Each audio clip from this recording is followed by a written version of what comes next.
Nation, welcome back to another edition of AI Fight Club. Let's see who is fighting tonight. Combatant number 1.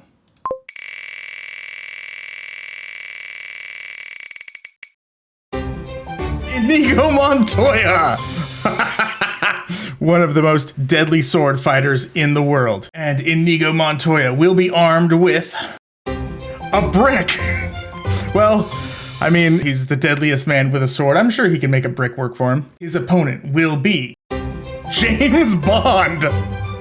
James might be able to give Inigo a run for his money. And Agent 007 will be armed with a spear. All right. You know, a little more reach than a brick also can be thrown. James has the clear advantage here so far. And where will this epic combat take place?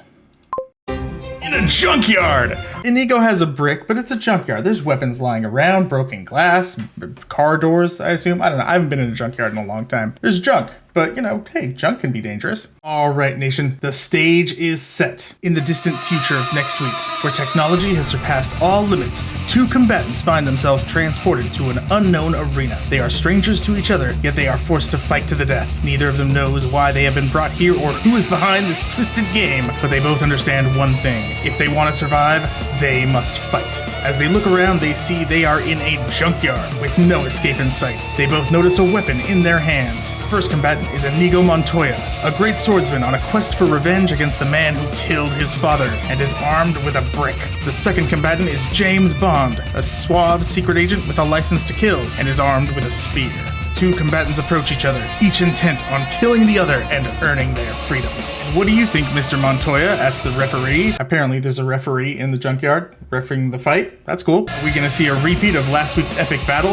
Or will it be more of the same from you, Agent 007? These two have fought before? Alright, we'll go with it. We'll send it. Inigo Montoya looked at his opponent and raised his sword high above his head. He doesn't have a sword. He wanted to win so badly that he was willing to go through hell itself just to get the satisfaction of taking out his hated rival. But he knew better than anyone else how dangerous the world could be, and even though his goal was still the same, he wasn't sure he'd be able to actually finish the job. After all, he didn't know a single move of the man standing before him. There was only one way to find out what kind of fighter he really was. He'd have to fight. Mr. Bond, said the ref, you may begin. James Bond took the first step forward, lifting his spear as he did so. Inigo's supposed to be armed with a brick, not a sword, but the AI gave him a sword. We kind of got to run with it. Maybe he also has a brick. I don't know.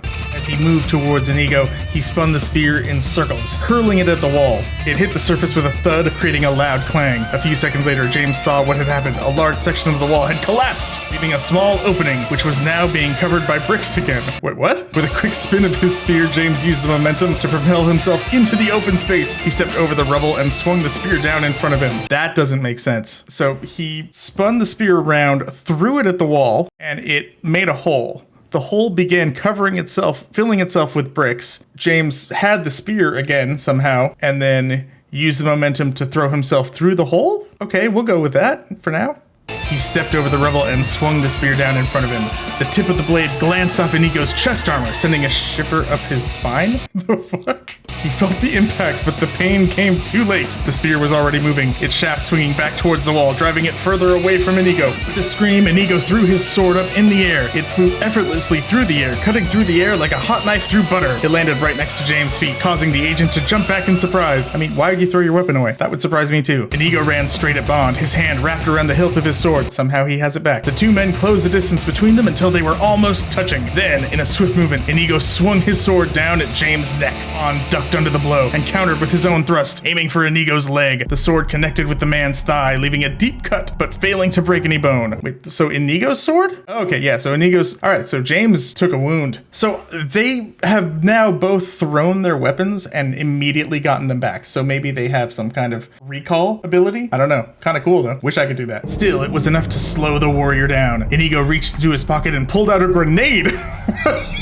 using it like a club. Brick, where did you get a hand grenade? Why would you use a grenade like a club? He tossed it at the ground in front of Bond, then jumped over him, landing on the grenade. He rolled backwards, turning into a ball with his legs tucked underneath him. Once he was completely shielded from the blast, Inigo got up and ran towards the wall. He walked along the edge and kicked a piece of concrete straight at Bond. This is a badass Inigo. This is like some Shaolin soccer stuff. That's what this fight reminds me of already. Shaolin soccer. The agent managed to dodge the attack, but the missile hit the wall and bounced back at him. him. The impact sent a shockwave through the wall, cracking it even further. Inigo ran back to the center of the ring and drew his sword. Again, he has his sword back. The grenade, I guess, exploded? He raised it high above his head and prepared to strike. This time, however, he decided to throw his sword first. The blade flew through the air, making a sharp turn at the end, causing it to crash into James' face. Inigo Montoya can control his sword like Alucard from Castlevania. Gonna be hard to beat. I don't think James can control his spear like that. But maybe, we'll see. Also,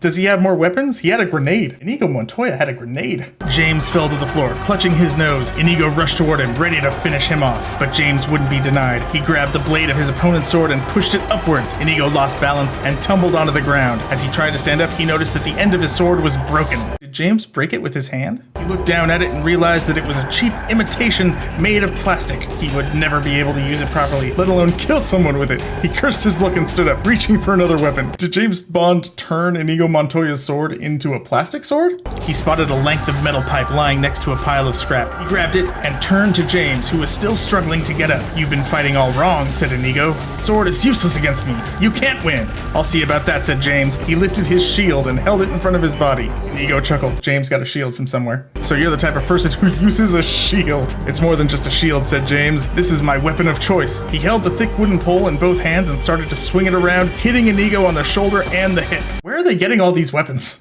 They're only supposed to have one each. The blows seemed to hurt Inigo, but there was nothing he could do about it. The only real injury he sustained was a bruise on his hip. James gave him another hit in the same spot and then repeated the motion several times. Alright, so he's just battering him with this wooden pole. By the time he had finished, the man's shirt was covered in blood. "What kind of weapon is that?" asked Inigo, wiping the blood away from his sleeve. "A good one," answered James. It's a wooden pole. It's basically just a big stick. "I'm sure you can guess what it does." Inigo laughed. "Is that supposed to be a threat? If so, it's not working." "Oh, come on," said James. "You know I'm gonna kill you. It's only a matter of time now." "Not if I have anything to say about it," said Inigo. He backed up and pointed his sword at James' chest. "So the plastic sword?" Alright, Inigo has a sword again. "We're far enough away from the wall, right?" "That's correct," said James. He dropped his shield and walked over toward Inigo, his arm held out in front of him. Inigo followed him. "And let's finish this." They circled each other for a few moments until Inigo finally lunged forward. He swung his sword downward in a wide arc, intending to slice James into pieces. At that moment, something caught Bond's eye. A small crack formed in Inigo's chest, and a little bit of his heart fell out. Inigo gasped, clutching his chest. Bond knew that was enough. He pulled the trigger of his gun and fired a shot directly into Inigo's neck. The bullet pierced his skin and shattered his spine, killing him instantly. "Well done, 007, said Q.